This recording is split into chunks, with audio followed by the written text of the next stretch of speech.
नमस्कार दोस्तों, मैं हूँ गोविंद और आप सुन रहे हैं हॉरर कहानी, वो भी मेरी जुबानी। दोस्तों, आज फिर से एक नई कहानी आपके सामने हाजिर है।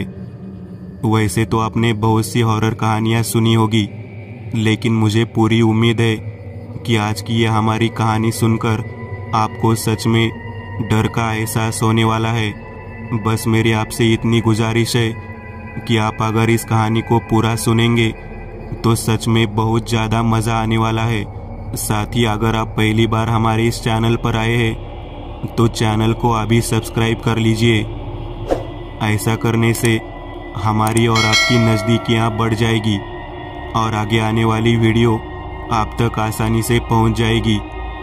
तो ज़्यादा समय ना लेते हुए जल्दी से अपनी कहानी को शुरू करते हैं। शाम का समय था, लगभग 5:30 बजे, और रीना शहर से दूर एक फार्म हाउस के विशाल बंगले में अकेली थी, जो दोनों तरफ घनी झाड़ियों से घिरा हुआ था। वह बालकनी में खड़ी होकर किसी का इंतजार कर रही थी। आसमान बादलों से ढका हुआ था, किसी भी वक्त बारिश शुरू होने वाली थी। तभी अंदर के कमरे से रीना के कानों में आवाज आई, रीना, क्या हुआ, आया? नहीं दादी, थोड़ा समय लगेगा, रीना ने बालकनी से जवाब दिया। कब आएगा? मेरी जान न चली जाए इससे पहले। अंदर के कमरे से तेज सांसों के साथ दादी की आवाज आई, आ जाएगा, बस धैर्य रख, रीना ने कहा। तभी एक 2 पहिया वाहन बंगले के बाहर रुका। बाइक गेट के बाहर लगाकर एक युवक उतरा। जंग लगा गेट खोलकर रीना ने उसे बंगले की ओर आते देखा तो उसके चेहरे पर मुस्कान आ गई। दादी, आ गया वो, कहकर रीना सीढ़ियों से नीचे उतरी। तभी बंगले की घंटी बजी। रीना ने झट से दरवाजा खोला। क्या आप ही है रीना म्हात्रे? क्या आपने ही फोन किया था कि एसी खराब हो गया है? युवक ने पूछा। हाँ, अंदर आ जाओ, रीना ने कहा। वह अंदर आया। देर से आने के लिए क्षमा करे, लेकिन यह स्थान शहर से बहुत दूर है। आसपास कोई नहीं था जिससे पता पूछा जा सके, उसने कंधे से बैग उतारते हुए कहा। तभी अंदर से फिर दादी की आवाज आई, आ गया क्या? हाँ दादी, वो आ गए हैं, धैर्य रख, रीना ने कहा। एसी न होने के कारण उसे बहुत गर्मी लग रही थी। रीना ने उसके हाथ में पानी का गिलास देते हुए कहा, हाँ सच है, कहाँ का एसी खराब हो गया है? उसने पानी पीते हुए पूछा। दादी के कमरे का खराब हो गया है, रीना ने कहा। खैर, तुम्हारा नाम क्या है? रीना ने पूछा। मैं समीर हूँ, उसने कहा। रीना मुस्कुराई। चलो, मैं तुम्हें एसी दिखाती हूँ। रीना उसे दादी के कमरे के पीछे दूसरे कमरे में ले गई, क्योंकि वो एसी दादी के कमरे की दीवार में लगा हुआ था। समीर ने अपने बैग से एक उपकरण निकाला और एसी चालू करने लगा। उसने खिड़की से बाहर देखा। बहुत तेज बारिश होने लगी थी और बहुत तेज हवा चल रही थी। घड़ी में देखा तो 6:30 बज रहे थे। रीना एक तरफ खड़ी होकर उसे देख रही थी। वह एसी खोलने लगा। एसी में धूल जम गई थी। अंदर और बाहर बहुत धूल थी। क्या यह बहुत समय से सर्विसिंग नहीं किया गया? समीर ने पूछा। हाँ, कोई भी आने को तैयार नहीं है, इसलिए रह गया। आखिरकार आज स्थिति और खराब हो गई, रीना ने कहा। ठीक है, मैं रिपेयर कर दूंगा, समीर ने कहा। उसने एसी के पार्ट्स खोले और अब वह उसे साफ करने लगा। वह एकाग्रता से उस पर काम कर रहा था। ऐसे करते करते कब 7:30 बज गए उसे पता ही नहीं चला। ओह, मुझे माफ़ कर दो, मैं तुमसे चाय कॉफ़ी पूछना भूल गई। रुको, मैं तुम्हारे लिए चाय लेकर आती हूँ। इतना कहकर रीना वहाँ से चली गई। समीर को सचमुच चाय की ज़रूरत थी। वह जल्दी जल्दी वही काम निपटाने लगा। आधा घंटा हो गया, लेकिन न तो रीना आई और न ही चाय। समीर ने दीवार में एसी फिट कर दिया था और उसे चालू कर दिया था। अब वो अपने औजार बैग में भर रहा था। बैग से बिल बुक निकालकर बिल तैयार कर रहा था और वो उस कमरे से बाहर आ गया। सामने किचन तो दिख रहा था, लेकिन रीना कहीं नजर नहीं आ रही थी। मिस रीना, समीर ने आवाज लगाई। लेकिन कोई प्रतिक्रिया नहीं हुई। मिस रीना, वापस आवाज लगाई, लेकिन फिर वही स्थिति। उसने बाहर देखा, अंधेरा था। उसने दीवार पर लगी घड़ी की ओर देखा, लेकिन वह बंद हो रही थी। फिर उसने अपने हाथ में घड़ी की ओर देखा तो 8:15 हो गए थे। अब यह कहाँ गई? समीर ने खुद से कहा। वह अब सीढ़ियों से नीचे आया। मिस रीना, उसने फिर से आवाज लगाई, लेकिन कोई प्रतिक्रिया नहीं हुई। वह उसे एक बिल देना चाहता था और पैसे लेना चाहता था, लेकिन वह कहीं दिखाई नहीं दे रही थी। उसने बंगले के ग्राउंड फ्लोर पर हर जगह देखा, लेकिन वह कहीं नहीं थी। अब वह निराश हो गया था। किसी भी तरह उसे घर जाना था, जो बहुत दूर था। भयानक बारिश हो रही थी। वह फिर ऊपर चला गया दादी से पूछने के लिए। वह दादी के कमरे के पास आया। दरवाजा खटखटाते हुए उसने बंद दरवाजा बजाया। कौन है? अंदर से आवाज आई। दादी, मैं एसी ठीक करने आया था, बिल भरना चाहता था, लेकिन रीना मैडम कहीं नजर नहीं आ रही है, उसने कहा। अच्छा, अंदर आ जाओ, दरवाजा खुला है, दादी ने कहा, और वह दरवाजे को धक्का देकर कमरे में घुसने लगा। सामने एक रॉकिंग चेयर थी, जिस पर दादी पीठ पीछे होकर बैठी थी। कुर्सी धीरे धीरे हिल रही थी। दादी कमरे की खिड़की से बाहर देख रही थी। एक पुराना मराठी भजन धीरे धीरे गुनगुना रही थी। हाथ में माला दिख रही थी, लेकिन दादी का चेहरा नहीं दिख रहा था। वह बहुत बूढ़ी होगी, यह उसकी आवाज से लग रहा था। वह बिल हाथ में लेकर दादी के पास जाने लगा। साइड में एक छोटी सी मेज थी, उस पर बिल रखकर वह पीछे हट गया। उसने झुर्रीदार हाथ से बिल लिया और किनारे रखे छोटे बटुए से पैसे निकालकर मेज पर रख दिए। समीर को थोड़ी राहत महसूस हुई। उसने बिना देखे पैसे उठाए और अपनी जेब में रख लिए। शुक्रिया दादी, मैं आता हूँ, कहकर वह कमरे से बाहर आ गया। और जैसे ही क्लिक हुआ, उसने तुरंत अपनी जेब से नोट निकाले और वह चौंक गया, क्योंकि वो 1000 के नोट थे जो बंद हो चुके थे, और उन नोटों पर सूखे खून के धब्बे भी थे। समीर थोड़ा नाराज होकर पीछे मुड़ा। क्या नॉनसेंस है ये, कहते हुए पीछे मुड़ रहा था। अचानक लाइट चली गई। हर तरफ अंधेरा था। उसने अपनी जेब से अपना मोबाइल फोन निकाला और टॉर्च चालू कर दी। तभी उसके पीछे से एक आवाज उसके कानों में पड़ी। बेटा, तुम नाराज क्यों हो? हमारे पास यही नोट है। आवाज इतनी करीब आई कि समीर का दिल बैठ गया, क्योंकि बुढ़िया उसके ठीक पीछे खड़ी थी। वह तेजी से घुमा और उसकी ओर देखा। वह दिखने में अजीब थी। उसका चेहरा झुर्रियों से भरा हुआ था और उसका चेहरा पूरी तरह से सफेद था। उसके बाल पूरी तरह से सफेद थे। उसके शरीर पर हरे रंग की नौवारी साड़ी थी। उसके हाथों में हरी चूड़ियां, लेकिन सबसे डरावनी चीज उसकी हरी आंखें थी। उसका शरीर बहुत पतला लग रहा था। तुम अभी अंदर थे, फिर मेरे पीछे आकर कब खड़े हो गए?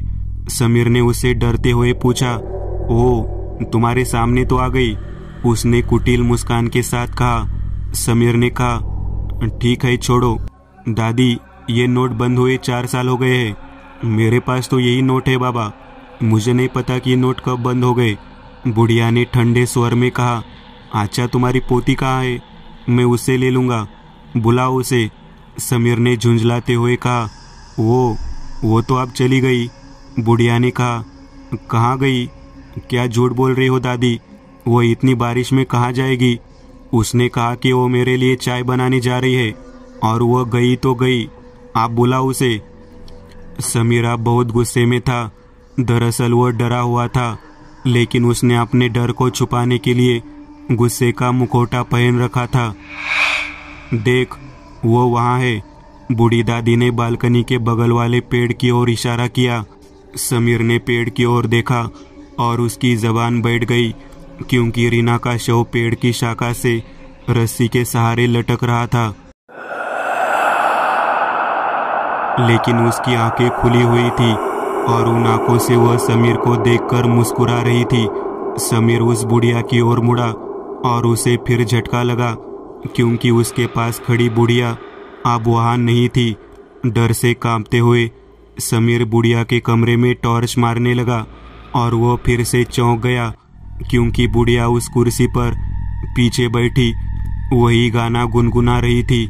उसने पीछे मुड़कर पेड़ की ओर देखा। अब रीना वहाँ नहीं थी।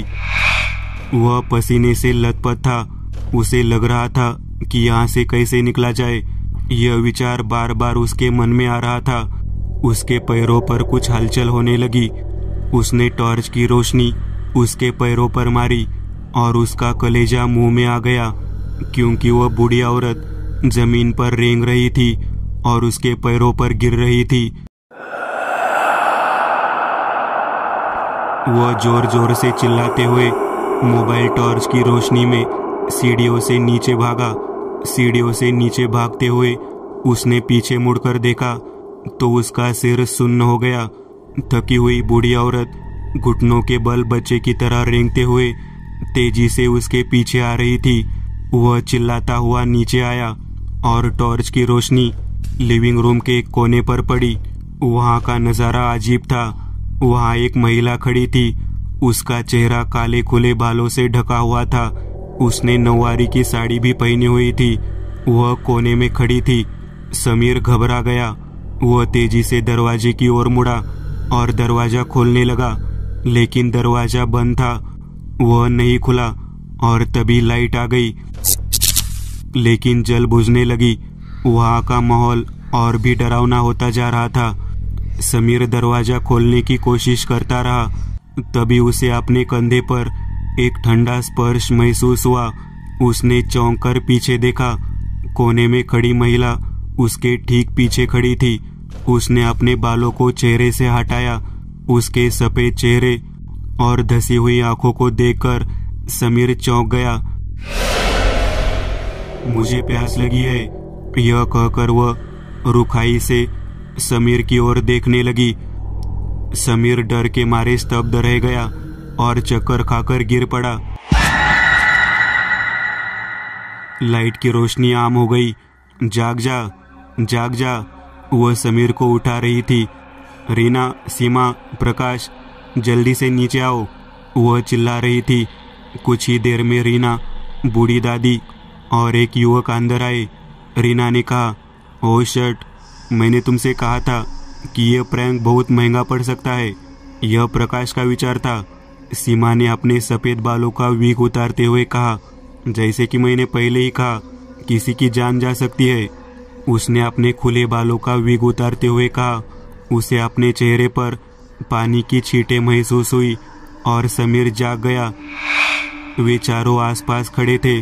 समीर घबराकर रीना की ओर देखते हुए उठा। डोंट वरी, कृपया शांत हो जा। हम एक यूट्यूब चैनल चलाते हैं। यह आपके साथ एक डरावना प्रैंक था। सॉरी, आप इतना डर गए। रीना उसे समझाने लगी। समीर हड़बड़ाकर उठ बैठा। यह कैसा तरीका है?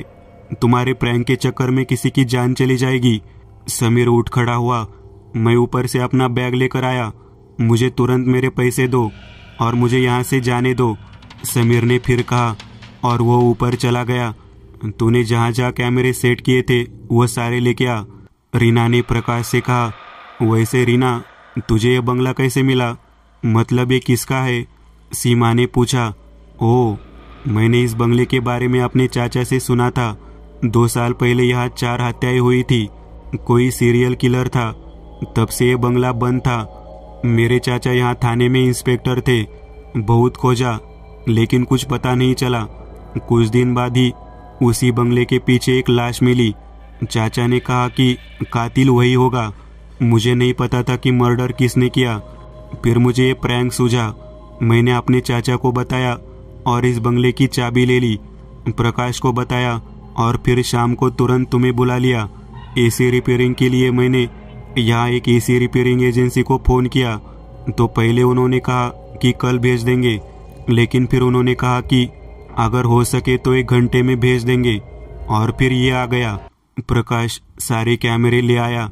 रीना, मुझे एक और सीडी मिली है। वो कूड़े में पड़ी थी, मैं उसे भी ले आया, प्रकाश ने कहा। समीर आया, पैसे लिए और चला गया। बाकी सभी ने बंगला बंद किया और कार में चले गए।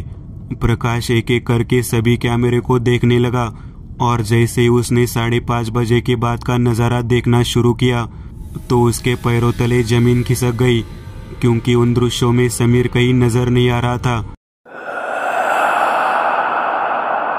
रीना और समीर की बातचीत का जो दृश्य कैद हुआ था उसमें रीना अकेले में बात करती दिख रही थी। वही सीमा और प्रिया भी उनके और समीर के बीच के दृश्यों में अकेले दिख रही थी। उसे पसीना आ गया। अब वो मिली सीडी को लैपटॉप में डालता है। उस सीडी में सीसीटीवी में कैद एक सीन था। तारीख ठीक 2 साल पहले की थी। उन सीन में एक शख्स बंगले में घुसता है और एक एक करके 4 लोगों पर तेज चाकू से वार करता है और वह शख्स कोई और नहीं बल्कि समीर था। यह देख प्रकाश का दिल दहल गया। उसने यह कहानी उन तीनों को बताई। उन तीनों को पसीना आ रहा था। प्रकाश थोड़ा ठीक हुआ और उसने अपनी आंखें बंद कर ली। कैसा लगा मेरा प्रैंक? यह शब्द उनके कानों में पड़े तो प्रकाश चौंका। उसने बगल में देखा और उसका दिमाग सुन्न हो गया। समीर किनारे बैठा उल्टा सीधा हंस रहा था। उस मुस्कुराहट को देखकर प्रकाश की आंखें खुली रह गई। उस मुस्कुराहट को देखकर डरी हुई रीना ने स्टीयरिंग पर नियंत्रण खो दिया और कार 500 फीट गहरी खाई में जा गिरी। सभी की मौके पर ही मौत हो गई। दोस्तों, आज के लिए बस इतना ही। अगर आपको यह कहानी अच्छी लगी हो तो लाइक कीजिएगा। आप में से कई लोग बिना लाइक किए भाग जाते हैं। अगर आपने वीडियो को लाइक किया तो मुझे अच्छा लगेगा और ऐसी ही डरावनी कहानियाँ बनाने के लिए मुझे एनर्जी मिलेगी। तो लाइक ज़रूर करिएगा और अभी तक आपने चैनल को सब्सक्राइब नहीं किया तो तुरंत सब्सक्राइब करिएगा और बगल वाली घंटी को दबाना ना भूलिएगा।